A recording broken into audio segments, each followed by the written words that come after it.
វាមកតមកហូបនេះដូចជាអត់សូវឃើញជាជុំខ្មែរយើងធ្វើម៉ែនេះតាក់សាក់ធ្វើទាំងគ្នាសម្រាប់មុខម្ហូបនេះយើងមានគ្រឿងផ្សំដូចជាត្រីរ៉ស់ជីគ្រប់មុខខ្ទឹមសខ្ទឹមក្រហមក្រូចឆ្មាកាពិសណ្តែកដីសាច់ដូងកោសទូចស្ករត្នោតអំបិលនិងទឹកត្រីអញ្ចឹងសម្រាប់មុខម្ហូបនេះយើងត្រូវកាត់ត្រីរ៉ស់យើងត្រូវ fillet វាឲ្យបានស្អាតសម្រាប់ថៃនេះដែរខ្ញុំបានលើយកឆ្អឹងនៅកន្លែងខាងពោះវាចាញ់បានមួយចំនួនធំហើយនៅសល់តែឆ្អឹងទូចដែលយើងពិបាកក្នុងការយកចេញអញ្ចឹងសម្រាប់មុខម្ហូបនេះនៅតាមសភៅរបស់ឆាផ្នែកគាត់បាននិយាយថាយើងត្រូវយកត្រីរ៉ស់ដែលអត់មានស្បែកហើយពេលដែលយើងលើយត្រីនៅតាមផ្សារដែលយើងឲ្យគេលើយឲ្យគឺគេអត់លើយយកតែសាច់ឲ្យយើងឯងគឺយើងនៅស្បែកត្រីអញ្ចឹងយើងត្រូវលើយស្បែកត្រីចេញដោយខ្លួនឯង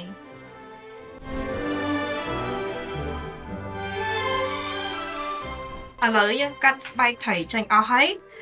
យើងត្រូវហាន់វាជាប្រទាលស្ដើងឥឡូវយើងបានលើយសាច់ត្រីរួចរាល់អស់ហើយយើងមើលឲ្យវាស្ដើងចឹងទៅនៅពេលដែលយើងលាយជាមួយនឹងក្រូចឆ្មាធ្វើឲ្យសាច់ត្រីរបស់យើងឆាប់ឆ្អិនឥឡូវយើងមកបុកសណ្តែកដីលីងសាច់នេះខ្ញុំបានលីងហើយពេលដែលយើងបុកយើងបត់កុំឲ្យមុតពេកហើយបន្ទាប់មកយើងយកសាច់ដូងដែលយើងទឹមកោសនោះយើងយកមកវាលីងឲ្យទៅជាពណ៌កាឡាតក្នុងរយៈពេល5នាទី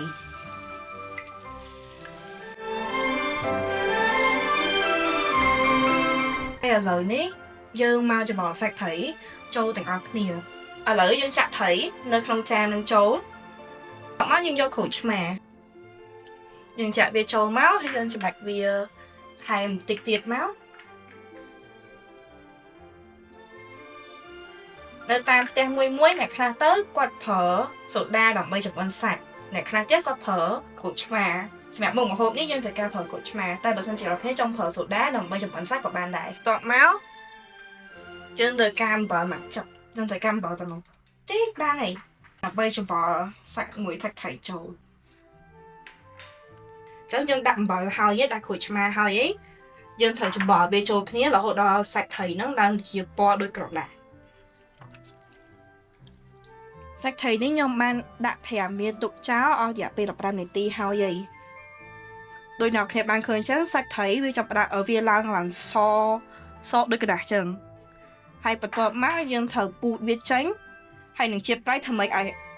សឹងតែអស់ហ្មងដល់ 80% ហ្មងឲ្យកុំឲ្យជូរខ្លាំងកុំឲ្យប្រៃដូចគ្នាតែធ្វើម៉េចកុំឲ្យបែកសាច់ត្រីបានទុកប្រអាប់នៅនេះហើយអញ្ចឹងយើងមកលាយគ្រឿងដាក់នៅក្នុងនេះឲ្យហើយយើងមានអំបិលទឹកត្រីកាពិសាច់ដូងដែលយើងលីងមិញហ្នឹងហើយនឹងស្ករត្នោតហើយកុំភ្លេចក្រូចឆ្មាផងតែយើងដាក់ក្រូចឆ្មាហ្នឹងគ្រាន់ភ្លាឲ្យមានរសជាតិបន្តិចឲ្យមានជាតិជូរនៅក្នុងហ្នឹងបានហើយដូងយើងមិញដល់មកយើងដាក់កាពិហ្នឹងខ្ញុំអត់សូវយកច្រើនណាស់យកមកល្មមហ្នឹងតាមចំណង់ចំណូលចិត្តអ្នកទាំងគ្នាអំបិល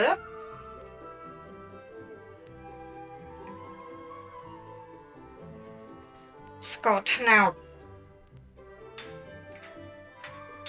ត្រីយើងដាក់មកឆូតសិនទេដើម្បីពេលដែលយើងភ្លូរសជាតិហើយយើងត្រូវការថែមថយអីយើងថែមថយតាមក្រោយជាវាក្នុងការយើងដាក់គ្រឿងចូលទៅយើងបបាក់កែខៃមកវិញ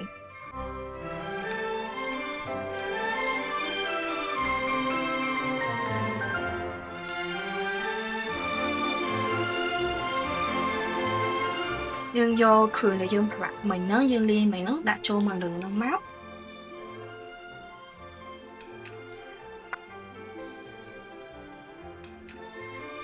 តបមកចុងក្រោយយើងដាក់ជីទីគួរ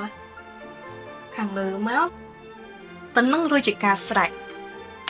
តោះយើងមកភ្លក់ទាំងអស់គ្នា